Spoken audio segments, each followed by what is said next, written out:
Welcome to the Business Spotlight series. My name is Kay Cote. I'm your podcast host here at Action Coach in Central Texas. And today we have Kimmy Black, the co-owner of Cafe Creme.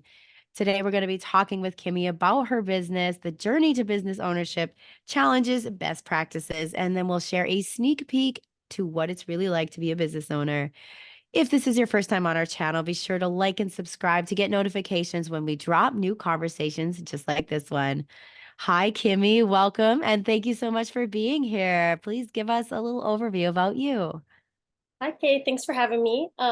Yeah, my name is Kimmy Black. I own Cafe Creme with my sister and her husband. We started the business 10 years ago in January. So we just passed our anniversary. And it's really been a great experience, difficult, challenging, but I wouldn't do anything else. That is incredible. Well, happy 10 years in business. That's amazing. Thanks. Can you tell us a little bit about, like you said, you're in with, it's a family business. What does the current ownership structure look like within that? And do you have any outside investors in the company? So we have no outside investment, and then the three of us are equal partners in the business. Oh, nice. And so is Cafe Creme, can you describe it a little bit? What kind of business is it and what do you do there? So we're a coffee shop and like cafe. So we do breakfast, lunch, but like half of our business is coffee, like wide, full type of Starbucks menu. We have pastries, everything. So we're very convenient, like grab and go on your way to work, but people also come in and work from the cafe for like hours every day. Oh my goodness, fun. I think I just found my new spot to go co-work at. Yeah, exactly.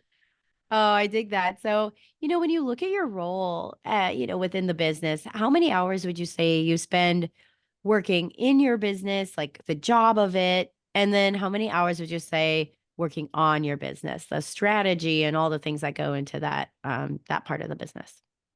So, I mean, it really fluctuates because our main issues, any business owner knows is staffing typically. So, when we have a really good team, my sister and I split time. We work maybe in the business anywhere from like 20 to 30 hours a week each. Obviously, if we go through some issues and we have to work more, then we're there, up to 40, 50. Or, when we have a really good team, then we could scale that back and really focus on like the strategy of the business. So I would say that actually in the shop, and then like an additional maybe 20 hours outside of work, just trying to figure out like best processes and where we're going next. For sure. That makes a lot of sense. And who would you say is your primary clientele? Like if I were to be in the audience, how would I know if I was a good fit to come in? Pretty much anyone that likes coffee, or, we have matcha, we have all these other things. Basically, anyone, I think, if you want like a quick bite, a nice drink, or just somewhere to like sit and work, meet up with friends. We have games, we do brunch, we have all of that really. So it's pretty much everyone. Oh my goodness, cool. You have a brunch service too. Tell me more Yeah. about that. So yeah, on the weekends we do mimosas. We have a special with our crepes. We do the whole like breakfast tacos, bagels, everything. So on the weekends we do get like a really fun crowd that comes through with people out of town or friends visiting, all of that. Oh, I love that. Can you share something that really makes your business unique? Like what do customers really love about you? First and foremost, I think customer service and friendliness. Because we are a family business, we really care, we're in it, and we treat our staff and regulars the same. And I would say like half of our customers are regulars. So we see them, 5, 7 days a week. We get to know them, know what's going on in their life, know their drink orders. So we really try to just be as welcoming as possible. I think coffee can be really intimidating for a lot of people. So we try to just remove all of that and just whatever you want to drink, however you want to drink it, we'll do it. Oh, I'd like to dive in a bit deeper. So if someone comes in and they're completely first time having an artesian coffee or an experience like that, what would you tell them right away off the bat? We always ask like, how do you prefer stuff? You like sweet or not sweet? There's never any judgment if someone wants, all the sugar, all the flavors, blended drinks, or if someone just wants like a straight espresso. We kind of Mhm. train all of our baristas to provide that knowledge and just to make people feel comfortable. That sounds amazing too. And what is one thing that you wish that people would know more about your business? Um, just that where I mean, we do offer, we're trying to really expand and just do as much as we can with our space. So we do have conference rooms we rent out that are really great for like study groups. We have workshops, meetings, everything. We can provide all the food and drinks. So we really are just trying to be there for people in the community and provide that space. Now, do you do anything with catering at all or events outside of the location? Yeah, we do a lot of catering, usually just like breakfast, lunch, and stuff. So we do a lot of offices downtown. We don't really do any events right now, but that's not something we would be opposed to doing. Oh, great. That's good to know too. It kind of leads me into the marketing component. Marketing is one of those things that is vital to your business, putting your face out there, and it's something that some businesses really struggle with. So I'm curious to what successful ways that you found that marketing has served you. Like, what's your best practices when it comes to marketing, whether it be social media, in person, whatever that is? Mhm. We're just really open-minded with things that come our way. I feel like most recently we had people reach out to do a coffee passport. So they just asked us to participate, and it's just a little passport people buy, and then they just try to go around and hit all these different coffee shops around town. We've seen a ton of new customers come in because of it. So I think just being really open-minded to like maybe non-traditional ways that people reach out, especially in Austin. There's so many things people are trying to throw in different events and stuff. So just being a part of whatever you can. Oh, definitely. I think that's a great idea because it's kind of a play on it's not social media, but it's still like a social marketing in a way that's really creative and fun to be a part of. Mhm. And so I'm always curious too, percentage wise of your say your income or your budget within the month, what would you say that you would put towards marketing outside of that? Or if there's like anything that you're doing, social media, do you have a budget set aside for that?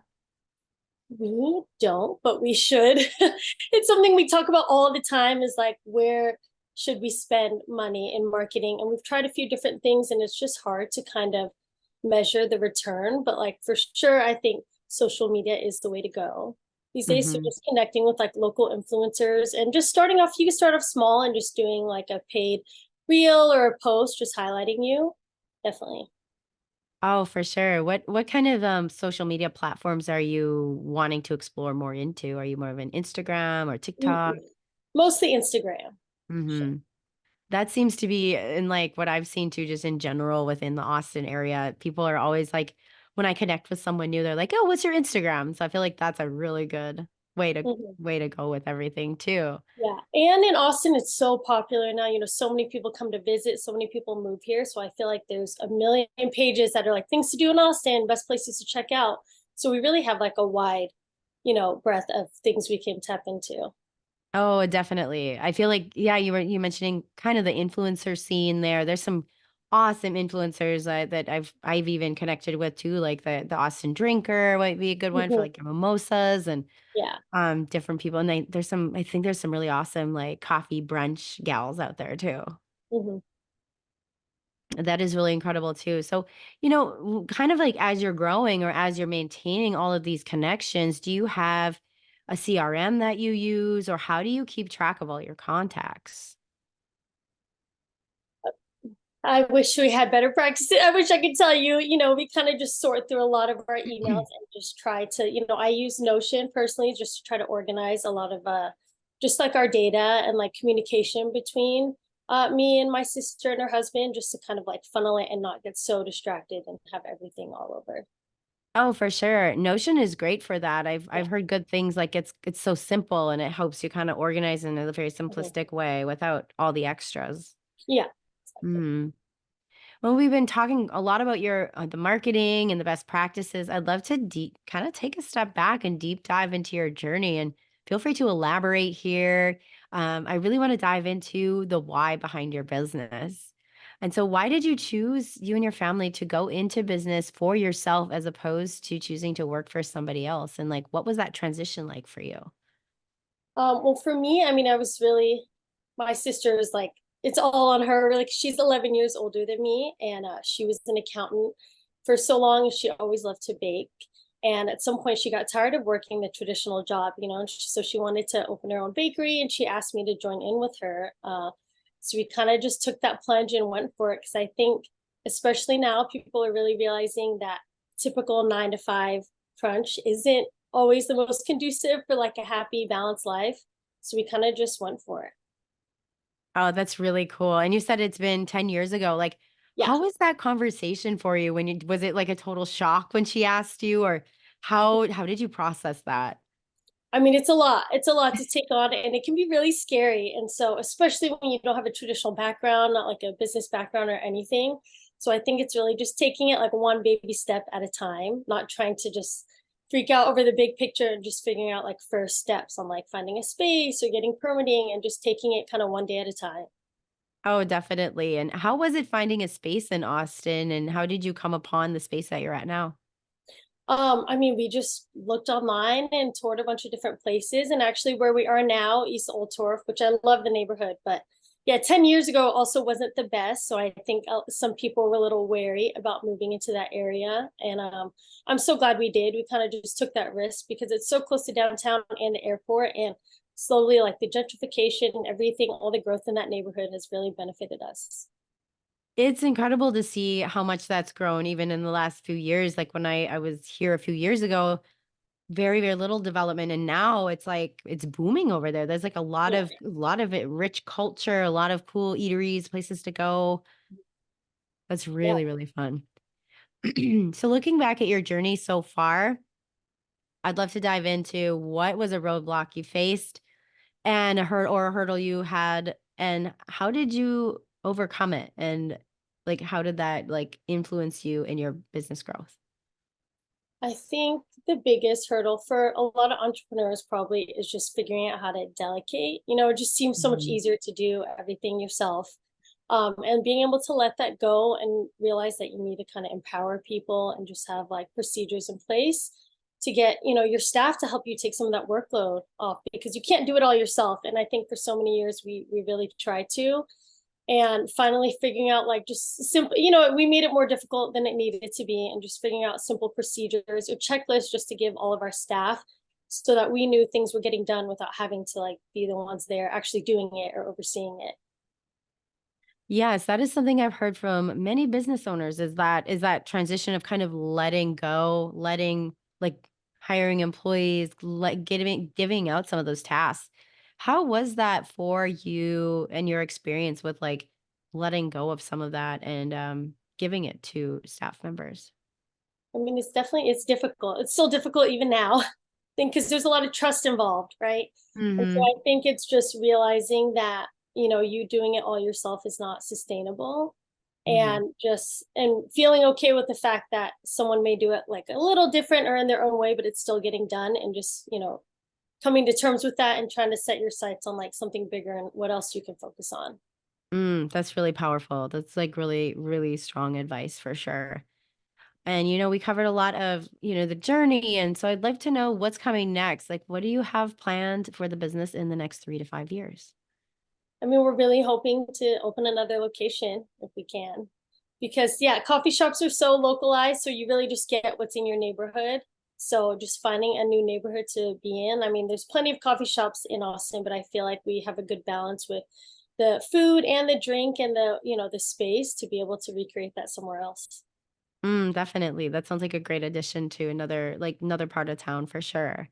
Yeah. So kind of diving into goal setting, looking at these goals that you have, and especially what you're working on currently now. How do you approach goal setting, and do you have multiple goals at once, or how do you document them? What's that look like for you? Yeah, so we definitely use Notion for that. That helps a lot. Just having like weekly meetings and agendas and just figuring out like what we need to do within like the next 1 to 2 weeks, and then things in the next few months. So I really think setting dates and timelines is like crucial because it's really easy to just keep like kicking it down the road. Yeah. Just setting really hard dates of like we'll figure out either yes or no, like where we're going on this by next week, and just Mhm. sticking to that. Oh, that's so powerful. It's like actually putting it in like setting it in motion, and like knowing that that date is coming up is the best way to like Mhm. get to that result for sure. Yeah. I'm thinking about kind of the future of your business. Again, team building. How would you describe your leadership style within the business? We really try to be just as fair and open as possible. We really like open communication because everyone's so different, personalities are so different, and with staff, like everyone is going to have their own motive on like what they're trying to get out of their life and their work. So just really trying to have like a good environment that people can come to you with their concerns and just what they're thinking and vice versa. I feel like there's a lot of times people make assumptions or there's like issues, resentment, and just kind of tackling that head on is really the most important thing. Oh, definitely. And how do you feel communication comes into running the business too? How do you feel that's important to business? The most important thing, I would say, for sure, especially when you have staff, which most businesses do. Communication's like key. Otherwise, there's a lot of, thing problems that can arise out of that by just making wrong assumptions and not really clarifying things with people. Oh, definitely. Yeah, it's so powerful. Mm. Um, do you see any leaders coming out within your staff on your team? Oh yeah, definitely. We see, and it's great, I think, in this culture and the way Austin is, people do a lot of non-traditional work. So we see a lot of great people that start to work at the cafe and they really love it and they want to see a future with us. And so it's nice to be able to identify that and know that like we could grow. You could be more than a barista, people could get up to management. If we had multiple locations, we could provide like more jobs for people. So Oh, definitely. And what's your best approach to hiring and retaining those team members? I guess transparency and then just trusting our gut. After all these years, we've kind of learned that trying to make someone fit in a box that you have for them doesn't ever work out. So really just trusting our gut and knowing if it's a good fit or not and not taking anything personal. Cuz like I said, people just have different things they need at that time in their life and so just respecting that. Oh, definitely. I love that approach too. And we've covered so much ground in this conversation. I've loved learning about your business, about how you're working with family.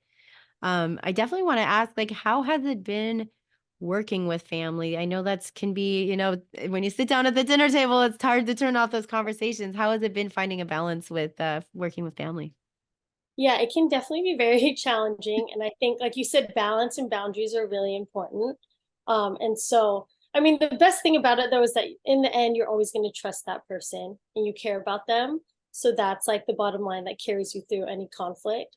But I definitely think just setting those boundaries, like within as much as we can within work hours, like running a business is always going to be 24/7, but trying to have some kind of structure to like meet weekly meetings and when we discuss things so it's not like a 8 p.m. talk about something that isn't time sensitive or something on the weekend. So just really respecting that there needs to be that balance. Mm, I love that. That's great. Like, that was like a really good nugget of wisdom for sure. Now we're kind of like wrapping up. I'd love to talk to you about those rapid fire questions. And so, ready to rock and roll with those? Yeah, let's do it. Awesome. What is one key to success for you? Communication and just tackling conflicts like head on. Hmm. What is one piece of advice that you have for other business owners? Boundaries, balance, definitely. Like not taking your work home with you as much as you can, having some separation between your personal life and the business. What is one book or piece of content, could be anything, podcast, anything that you are reading now or have read most recently? Um, Usually when I read, I try to decompress, so I don't do a lot of business reading. But I have been trying to work through Dale Carnegie's like How to Win Friends and Influence People, and I think again it just really highlights communicating properly and Mhm. making sure like your messages are heard. Definitely. That's been a game changer in my life too. That book it's Oh crazy how it's like stand the test of time for yeah, sure. and it's remarkable, really.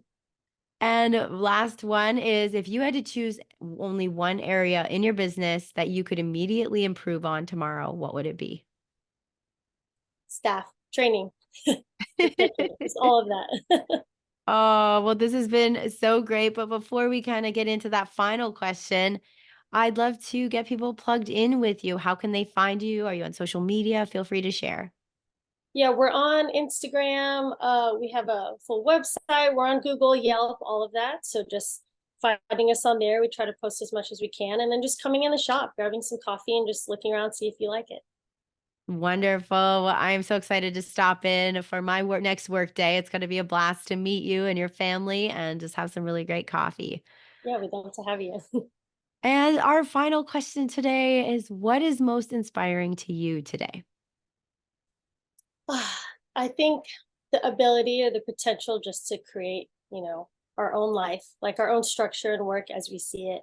It could be something we enjoy and we could still have time for like family and friends and travel, and just being able to build that for ourselves is really, really inspiring. That's powerful. Well, thank you so much, Kimmy. This has been a wonderful conversation. Thanks for being on the podcast today. Thanks for having me.